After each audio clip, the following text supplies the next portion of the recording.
కనుక ప్రాకృతమైన మార్గములు యందు सांसारिक मार्ग में అనేక విధమైన సాధనలు చేసి इन सभी 10 दिनों में దీని దుర్గా లక్ష్మి సరస్వతి అని పేరు పెట్టుకొని दुर्गा, लक्ष्मी और सरस्वती తద్వారా ఈ 10 దినముల కూడాను ఆరాధనలు సలుపుతూ వస్తున్నారు. की पूजा करते हैं. ఇవి ఎప్పుడు ప్రారంభమైనాయి? वे कब आरंभ होते हैं? ये द्वापर युग में, పాండవులు అరణ్యవాసం జరిపే సమయంలో जब पांडव वनवास का समय बिता रहे थे.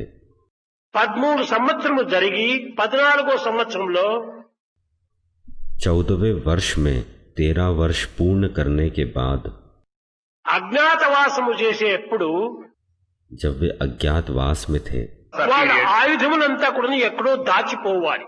वे अपने सभी अस्त्र शस्त्रों को गोपनीय रखना चाहते थे. ఎక్కడ దాచిపోవాలి అనుకున్నప్పుడు కృష్ణుడు దీనికి చక్కని ఉపాయం చెప్పాడు. गोपनीय रखने के लिए कृष्ण ने एक युक्ति सुझाई. జంబి చెట్టు పైన దాచిపోండి అన్నాడు. शमी वृक्ष के शीर्ष पे छुपाने को कहा. అందులో ఒక విధమైనటువంటి శక్తి సామర్థ్యములు ఉంటున్నాయి. यह दृढ़ और शक्तिशाली होता है. అవి థిక్గా ఉంటుంటాది ఆ వృక్షం అంతా కూడాను. शमी वृक्ष घना होता है. ఈ వృక్షం లోపల ఇవన్నీ దాచిపెట్టినప్పుడు ఎవరికి అంత సులభంగా కనిపించేటువంటిది కాదు. इनमें छुपाने के पश्चात कोई ढूंढ नहीं पाएगा. అది కొమ్మలంతా కూడా అగ్నిమయంగా ఉంటుంటాది. सभी शाखाएं अग्नि समान घनी होती हैं. యజ్ఞం సరిపోయే పూర్వం కూడాను కింద ఒక కర్ర పైన ఒక కర్ర పెట్టి దాన్ని చిలుకుతారు. దాంట్లో అగ్ని ఆవిర్భవిస్తుంది. यज्ञ के समय वे 2 लकड़ियों को आपस में रगड़ते हैं, जिससे अग्नि प्रज्वलित होती है. కనుకనే ఈ అగ్ని కాపాడగలదు కానీ అగ్నిని మరొకటి కాపాడలేదు. अग्नि ही अग्नि की रक्षा कर सकती है और कोई नहीं. ఏది వేసినా ఫైర్ భస్మం చేస్తుంది. अग्नि भस्म कर सकती है, కానీ ఫైర్ ను మాత్రం ఫైర్ కాపాడుతుంది. पर अग्नि अग्नि की रक्षा करती है. ఈ విధమైనటువంటి యొక్క మార్గంలో కృష్ణుని ఉపదేశాలను పురస్కరించుకొని ఆ జంబి వృక్షంలో వీటినంతా దాచారు. कृष्ण के सुझाव अनुसार उन्होंने अस्त्र शस्त्रों को शमी वृक्ष पर छिपा दिया. తిరిగి వాటిని ధరించే సమయంలో जब वापस लिया, ఆ విధమైనటువంటి యొక్క శక్తి సామర్థ్యం చేతనే వాళ్ళు ప్రార్థించి దానిని సాధించారు. तब उन्होंने अपनी संपूर्ण शक्ति और सामर्थ्य अनुसार अस्त्र शस्त्रों की पूजा की. ఆ ఆయుధములే ఈ యుద్ధంలో విజయాన్ని సాధించేసింది. इन अस्त्र शस्त्रों से उन्हें विजय प्राप्त हुई. ఈ యుద్ధంలో విజయాన్ని సాధించటమే విజయదశమి. इस युद्ध में विजय साधने के कारण ही यह विजयदशमी कहलाती है. రామును కూడాను राम లంకకి వెళ్లి लंका जा రావణుని మద్దన జరిపి रावण संहार के पश्चात తిరిగి అయోధ్యలో వచ్చి పట్టాభిషేకం చేసుకోవటం విజయదశమి. अयोध्या लौटे, जहां उनका राज्याभिषेक हुआ. यह विजयदशमी है. కనుక విజయదశమి అనేటువంటిది विजयदशमी విజయాన్ని సాధించినటువంటిది. जो विजय की पुष्टि करती है. కనుక ఆనాటి నుండి కూడాను విజయదశమిని పూజిస్తూ వచ్చారు.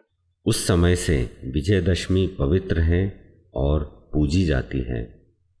కనుకనే ఈ నవరాత్రుల యొక్క ఉత్సవాలంతా కూడాను ప్రాకృతి ఆరాధనల కోసం ఏర్పడినటువంటివి. नवरात्रि उत्सव प्रकृति की पूजा से संबंधित है. పూర్వమంతా కూడాను రాజులు దీన్ని ప్రారంభించారు.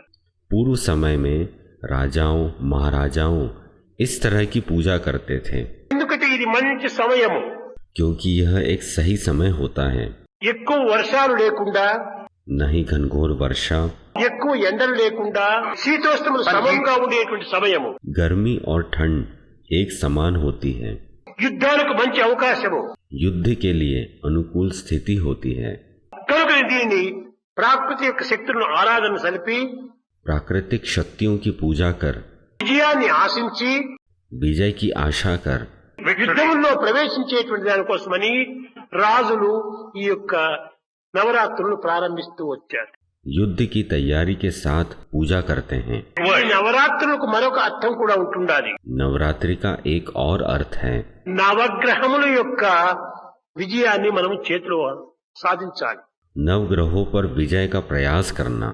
అందువల్లనే త్యాగరాజు కూడా చెప్పాడు, संत त्यागराज ने कहा, రామా रामा, నీ అనుగ్రహ బలం ఒక్కటుంటే నాకు చాలు, నవగ్రహం నా హస్తగతం అన్నాడు. यदि मेरे पास सिर्फ आपका अनुग्रह है तो नवग्रह भी मेरे अधीन होंगे। ఈ నవగ్రహాల కోసం నేనేమి ప్రాకులాడను. मैं नवग्रहों की आकांक्षा नहीं करता। నీ అనుగ్రహమే నాకు సర్వ అనుగ్రహాన్ని కూడా అందిస్తుంది. आपके अनुग्रह से ही सभी प्राप्त है। కనుక రాజులు ఈ నవరాత్రులను ప్రారంభించారు. तो राजाओं ने नवरात्रि उत्सव आरंभ किया। అది ఈనాడు ప్రాకృతమైన రీతిలో బాగా వ్యాపించిపోయి आज यह सभी जगह फैल गया है। సర్వులు కూడా విజయాన్ని ఆశిస్తూ ఉంటున్నారు. सभी विजय की आशा रखते हैं। ఎందుకు ఆనాటి రాజులు ఆశించారు? राजा क्या आशा रखते थे? ప్రాకృతమైనటువంటి ధనాన్ని మాత్రమే ఉంచుకున్నటువంటి వాడు రాజులు. राजा धन को संचित करते थे, కానీ మానవుని యందు మహారాజు ఉంటున్నాడు. परंतु वे मानव से धन, రాజునికి రాజు మహారాజ రాజ, मानव महाराजा नहीं, वो राजाओं का भी राजा है। అతనే ఆత్మ సామ్రాజ్యము. यह आत्म साम्राज्य है। ఆ ఆత్మ సామ్రాజ్యాన్ని ఏలేటువంటి యొక్క జీవతత్వమే రాజు.